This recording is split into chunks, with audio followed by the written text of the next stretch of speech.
All right, let's move on to Epstein. Okay, you know, really, I was wiping away a tear there for Ghislaine Maxwell. Just kidding. Felt for her. Really felt for her. She was convicted on all but one count in her trial. But this isn't really about her actual conviction. It's more about we didn't learn all that much from this trial. She never took the stand. In terms of the government evidence, these were crimes committed in the early 2000s and even in the 1990s. They very narrowly focused on sex trafficking allegations against Miss Maxwell, but we didn't really learn a whole lot about Jeffrey Epstein, about the power elite, about the people they associated with, about potential blackmail, about videotapes, about all of the information that the FBI possesses. And in some ways, Krystal, this is the perfect little bow tie ending that the feds could ever ask for. Ghislaine Maxwell is going to jail, yes. However, nothing was revealed in open court against the most powerful people on earth. Some might say that was by design, because now all of those files in the FBI, they're not coming out. They're part of an investigation. They can remain secret for all time. Open court was the last and only opportunity for us to learn about so much of what these two were up to for several decades. And shockingly, even the New York Times did a decent job of this. Let's put this up there on the screen. Maxwell prosecutors won their case, but shed little light on Epstein. And as they point to, we had a rare window into Jeffrey Epstein, and yet we got a very narrow a very narrow trial where high-profile friends like Donald Trump and Bill Clinton came up only in passing, just a few of the financial transactions and a fraction of the thousands of FBI photos were even offered into evidence. Talk of Epstein's private planes, while much fascination, came off as staid. And what they say there is we learned very, very little about his actual lifestyle, about the financial connections between him, people like Bill Gates and others. Yes, we learned a tad bit about the way that they were able to schmooze amongst the power elite, but we didn't learn about any potential blackmail or more. And the way that this entire thing, both from the media level, in terms of the lack of coverage around this, lack of understanding generally outside of these reporters about these larger connections of the Epstein network, have largely been ignored. And actually, on the BBC network, our British friends, who, just a reminder, one of their princes was literally, ensnared in all of this, to react to this trial and the verdict, who do you think they brought on? Put this up there.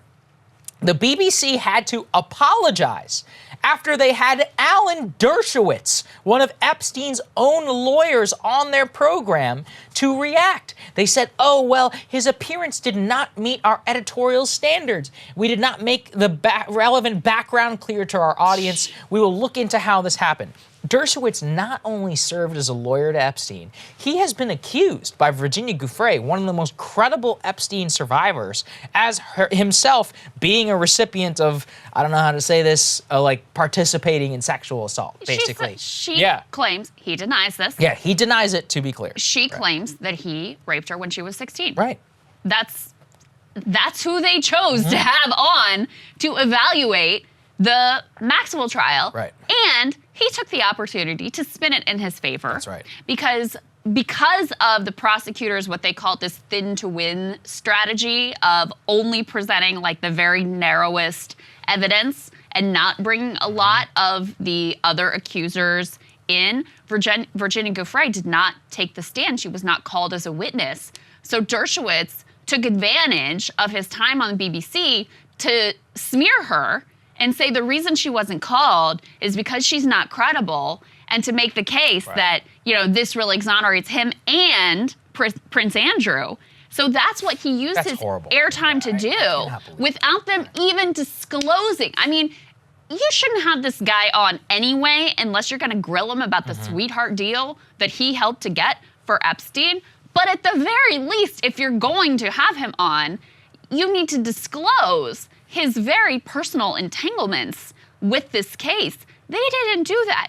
Fox News also had him on, which again, why? But at the very least, they did say, that he was involved and disclosed that his arrangements here. But why you would turn to Alan Dershowitz for any of this is so beyond comprehension. It is one of the most egregious things, and this is a high bar that I have ever seen on cable news. And then you add on top of this, in terms of tying up loose ends, so to speak, well, right after the Maxwell verdict, the Department of Justice, let's put this up there, had decided to end the criminal case against the 2 Manhattan jail guards who admitted to falsifying records on the night that Epstein, quote unquote, killed himself on their watch. So these 2 gentlemen were both having the charges dismissed against them because, according to the government, they both complied with the 6-month deferred prosecution agreements that they had agreed to in May.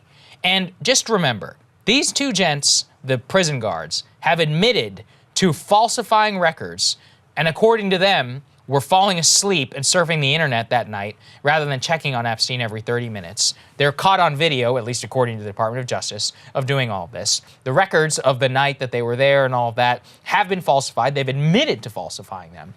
And they are somehow now getting the charges dropped against them. Remember, at the time, Bill Barr was like, oh, this is an outrage. We're going to go after everybody in charge. He ordered a review of the Bureau of Prisons, the people, the guards. You know, everybody was like, no, it was the guards' fault. They were asleep. They were shirking their duty. They were surfing the web. They weren't doing anything. We're going to go after them. And then the day after the trial, it comes out and the feds are like, no, we're not going to prosecute them at all. So these guys aren't going to jail. They're off. You know, they can do whatever they want now.